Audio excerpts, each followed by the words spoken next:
राधे राधे। जय श्री कृष्णा। आज मैं श्रीमद् भागवत गीता का अध्याय नंबर 5 का सीरियल नंबर 3 को आगे बढ़ाते हुए पढ़ रहा हूँ।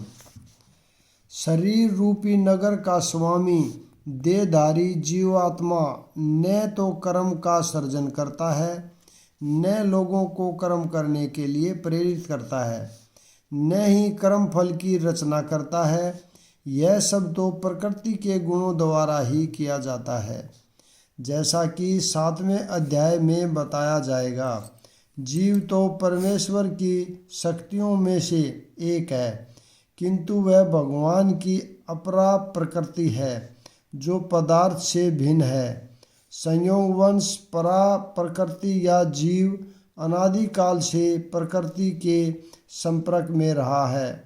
जिस नाशवान शरीर या भौतिक आवास को वह प्राप्त करता है, वह अनेक कर्मों और अनेक फलों का कारण है। ऐसे सबद वातावरण में रहते हुए मनुष्य अपने आप को शरीर मानकर शरीर के कर्म फलों का भोग करता है। अनंत काल से ऊपर से जीत यह अज्ञान ही शारीरिक सुख दुख का कारण है। जो ही जीव शरीर के कार्यों से पैतृक हो जाता है, तो ही वह कर्म बंधन से भी मुक्त हो जाता है। जब तक वह शरीर रूपी नगर में निवास करता है, तब तक वह इसका स्वामी प्रतीत होता है, किंतु वास्तव में वह न तो इसका स्वामी होता है और न इसके कर्मों तथा फलों का नियंता ही। वह तो इस भव सागर के बीच जीवन संघर्ष में रत प्राणी है। सागर की लहरें उसे उछालती रहती हैं, किंतु उन पर उसका वश नहीं चलता। उसके उद्धार का एकमात्र साधन है कि दिव्य कृष्ण भावनामृत द्वारा समुद्र के भार आए। इसी के द्वारा समस्त अशांति से उसकी रक्षा हो सकती है। परमेश्वर न तो किसी के पापों को ग्रहण करता है न पुण्यों को, किंतु सारे देहधारी जीव उस अज्ञान के कारण मोहग्रस्त रहते हैं जो उनके वास्तविक ज्ञान को आच्छादित किए रहता है। विभु का अर्थ है परमेश्वर, जो असीम ज्ञान, धन, बल, यश, सौंदर्य तथा त्याग से युक्त है। वह सदैव आत्म तृप्त और पाप पुण्य से अविचलित रहता है। वह किसी भी जीव के लिए विशिष्ट परिस्थिति नहीं उत्पन्न करता, अपितु जीव अज्ञान से मोहित होकर जीवन की ऐसी परिस्थितियों की कामना करता है जिसके कारण कर्म तथा फल की श्रृंखला आरंभ होती है। जीव परा प्रकृति के कारण ज्ञान से पूर्ण है, तो भी वह अपनी सीमित शक्ति के कारण अज्ञान के वशीभूत हो जाता है। भगवान सर्वशक्तिमान है, किंतु जीव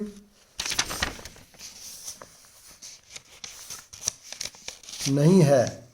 भगवान विभु अर्थात सर्वज्ञ है, किंतु जीव अणु है।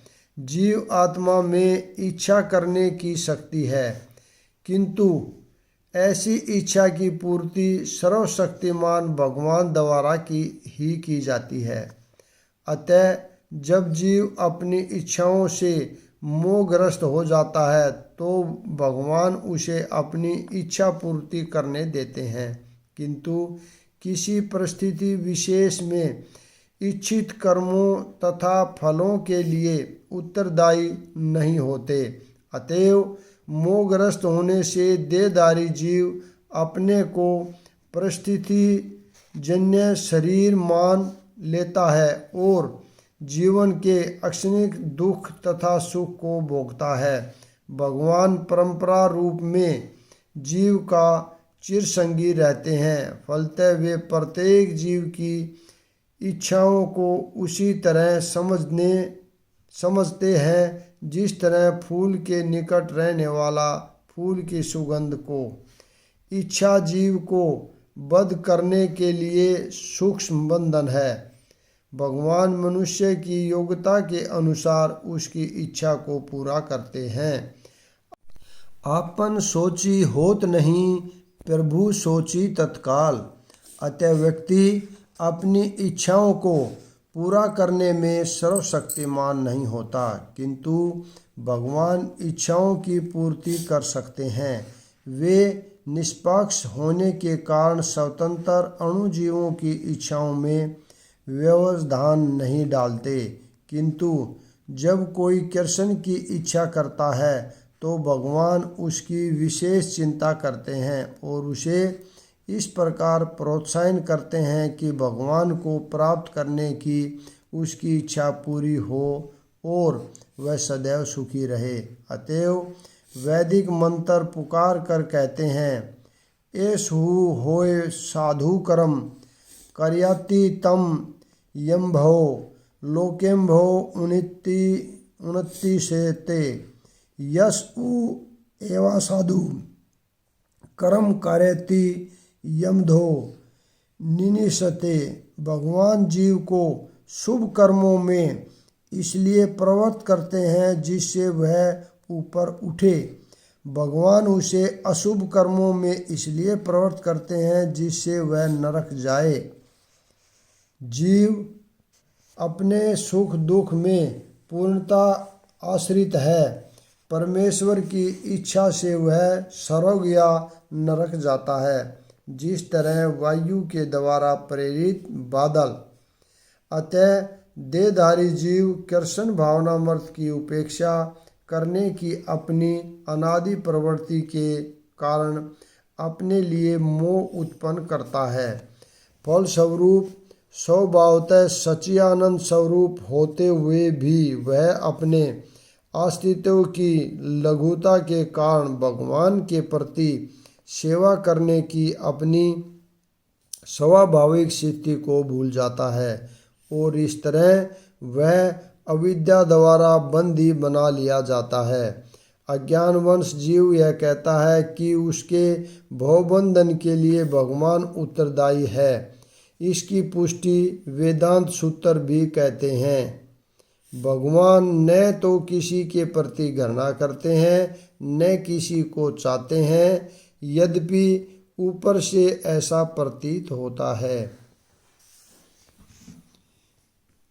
किंतु जब कोई उस ज्ञान से प्रबुद्ध होता है जिससे अविद्या का विनाश होता है, तो उसके ज्ञान से सब कुछ उसी तरह प्रकट हो जाता है जैसे दिन में सूर्य से सारी वस्तुएं प्रकाशित हो जाती हैं। जो लोग कृष्ण को भूल गए हैं वे निश्चिंत रूप से मोहग्रस्त होते हैं, किंतु जो कृष्ण भावना भावित हैं वे नहीं होते।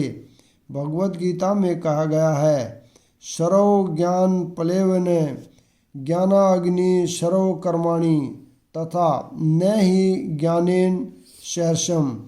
ज्ञान सदैव सम्मानीय है और वह ज्ञान क्या है, श्री कृष्ण के प्रति आत्म समर्पण करने पर ही पूर्ण ज्ञान प्राप्त होता है। जैसा कि गीता में ही कहा गया है, अनेक जन्म बीत जाने पर ही पूर्ण ज्ञान प्राप्त करके मनुष्य कृष्ण की शरण में जाता है, अथवा जब उसे कृष्ण भावनामृत प्राप्त होता है तो उसे सब कुछ प्रकट होने लगता है। जिस प्रकार सूर्योदय होने पर सारी वस्तुएं दिखने लगती हैं।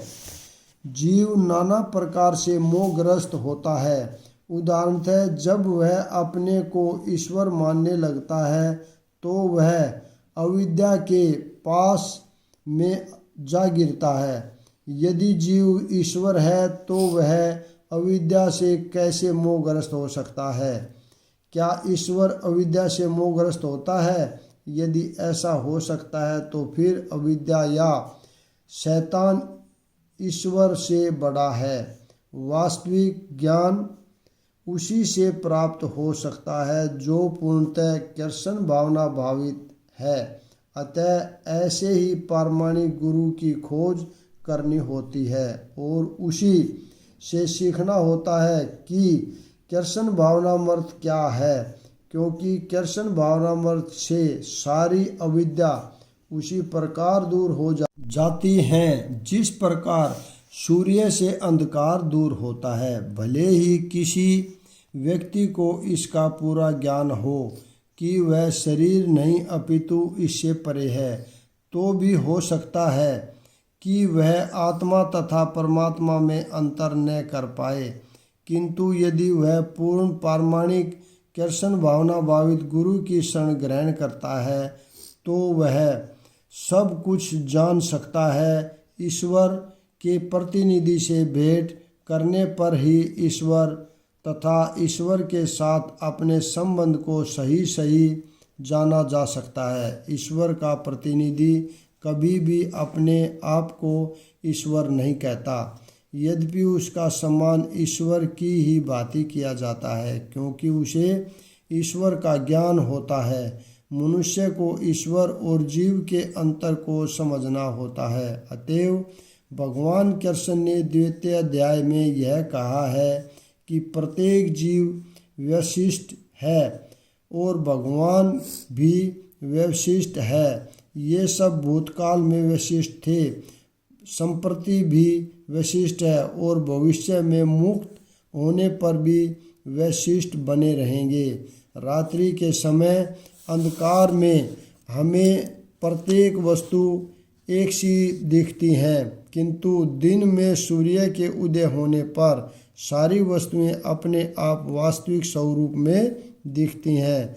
आध्यात्मिक जीवन में वैशिष्ट की पहचान ही वास्तविक ज्ञान है। जब मनुष्य की बुद्धि, मन, श्रद्धा तथा शरण सब कुछ भगवान में स्थिर हो जाते हैं, तब वह पूर्ण ज्ञान द्वारा समस्त कल्मश से शुद्ध होता है और मुक्ति के पथ पर अग्रसर होता है। परम दिव्य सत्य भगवान कृष्ण ही है। सारी गीता इसी घोषणा पर केंद्रित है कि कृष्ण श्री भगवान है। यही समस्त वेदों का भी अभिमत है। परतत्व का अर्थ है परम सत्य, जो भगवान की को ब्रह्मा, परमात्मा तथा भगवान के रूप में जानने वालों द्वारा समझा जाता है। भगवान की इस परतत्व की पराकाष्ठा है, उससे बढ़कर कुछ नहीं है। भगवान कहते हैं, कृष्ण निराकार ब्रह्मा का भी अनुमोदित करते हैं। ब्रह्मांडों ही प्रतिष्ठानमय, अतः सभी प्रकार से कृष्ण परम सत्य है। जिनके मन, बुद्धि, श्रद्धा तथा शरण कृष्ण में है, अर्थात जो पूर्णता कृष्ण भावना भावित है, उसके सारे कल्मश से धुल जाते हैं और उन्हें ब्रह्मा संबंधी प्रत्येक वस्तु का पूर्ण ज्ञान रहता है। कृष्ण भावना भावित व्यक्ति यह भली भांति समझ सकता है कि कृष्ण में द्वैत है, एकमात्र एकता तथा भिन्नता, और ऐसे दिव्य ज्ञान से युक्त होकर वह मुक्ति पथ पर सुशिखर प्रगति कर सकता है। विनम्र साधु पुरुष अपने वास्तविक ज्ञान के कारण एक विद्वान तथा विनीत ब्राह्मण, गाय, हाथी, कुत्ता तथा चांडाल को समान दृष्टि से देखते हैं।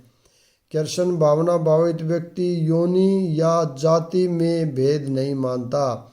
सामाजिक दृष्टि से ब्राह्मण तथा चांडाल भिन्न भिन्न हो सकते हैं, अथवा योनि के अनुसार कुत्ता, गाय तथा हाथी भिन्न हो सकते हैं, किंतु विद्वान योगी की दृष्टि में ये शरीरगत भेद अर्थहीन होते हैं। इसका कारण परमेश्वर से उनका संबंध है और परमेश्वर परमात्मा रूप में हर एक के हृदय में स्थित है।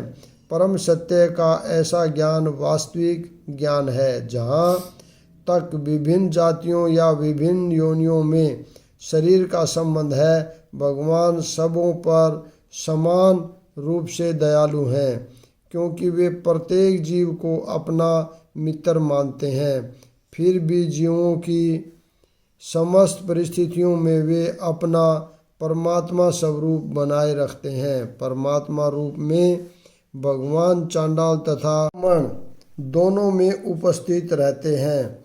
यद्यपि इन दोनों के शरीर एक नहीं होते। शरीर तो प्रकृति के गुणों के द्वारा उत्पन्न हुए हैं, किंतु शरीर के भीतर आत्म तथा परमात्मा समान आध्यात्मिक गुण वाले हैं, परंतु आत्मा तथा परमात्मा की यह समानता उन्हें मात्रात्मक दृष्टि से समान नहीं बनाती, क्योंकि विशिष्ट आत्मा किसी विशेष शरीर में उपस्थित होता है, किंतु परमात्मा प्रत्येक शरीर में है। कृष्ण भावना भावित व्यक्ति को इसका पूर्ण ज्ञान होता है, इसलिए वह सचमुच ही विद्वान तथा समदर्शी होता है। आत्मा तथा परमात्मा के लक्षण समान है, क्योंकि दोनों चेतन, शाश्वत तथा आनंदमय हैं, किंतु अंतर इतना ही है कि आत्मा शरीर की सीमा के भीतर सचेत रहता है, जबकि परमात्मा सभी शरीरों में सचेतन है। परमात्मा बिना किसी भेदभाव के सभी शरीरों में विद्यमान है। जिनके मन एक तत्व तथा समता में स्थित हैं, उन्होंने जन्म तथा मृत्यु के बंधनों को पहले ही जीत लिया है। वे ब्रह्मा के समान निर्दोष हैं और सदा ब्रह्मा में ही स्थित रहते हैं। जैसा कि ऊपर कहा गया है, मानसिक समता आत्म साक्षात्कार का लक्षण है। जिन्होंने ऐसी अवस्था प्राप्त कर ली है, उन्हें भौतिक बंधनों पर, विशेषता जन्म तथा मृत्यु पर विजय प्राप्त किए हुए मानना चाहिए। जब तक मनुष्य शरीर को आत्म स्वरूप मानता है, वह बद्धजीव माना जाता है, किंतु जो ही वह आत्म साक्षात्कार द्वारा समचित्तता की अवस्था को प्राप्त कर लेता है, वह बद्ध जीवन से मुक्त हो जाता है। दूसरे शब्दों में, उसे इस भौतिक जगत में जन्म नहीं लेना पड़ता, अपितु अपनी मृत्यु के बाद वह आध्यात्मिक लोक को जाता है। भगवान निर्दोष है, क्योंकि वे आसक्ति अथवा घृणा से रहित हैं। इस प्रकार जब जीव आसक्ति अथवा घृणा से रहित होता है, तो वह भी निर्दोष बन जाता है और वैकुंठ जाने का अधिकारी हो जाता है। ऐसे व्यक्तियों को पहले से ही मुक्त मानना चाहिए। उनके लक्षण आगे बतलाए गए हैं।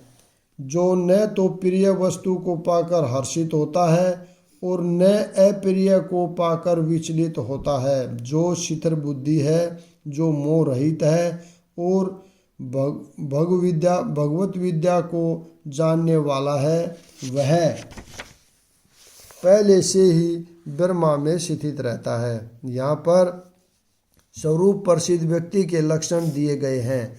पहला लक्षण यह है कि उसमें शरीर और आत्म तत्व के तादात्म्य का भ्रम नहीं रहता। वह यह भली भांति जानता है कि मैं यह शरीर नहीं हूँ, अपितु भगवान का एक अंश हूँ। अतः कुछ प्राप्त होने पर न तो उसे प्रसन्नता होती है और न शरीर की कुछ हानि होने पर शोक होता है। मन की यह शिथिरता शिथिर बुद्धि या आत्म बुद्धि कहलाती है।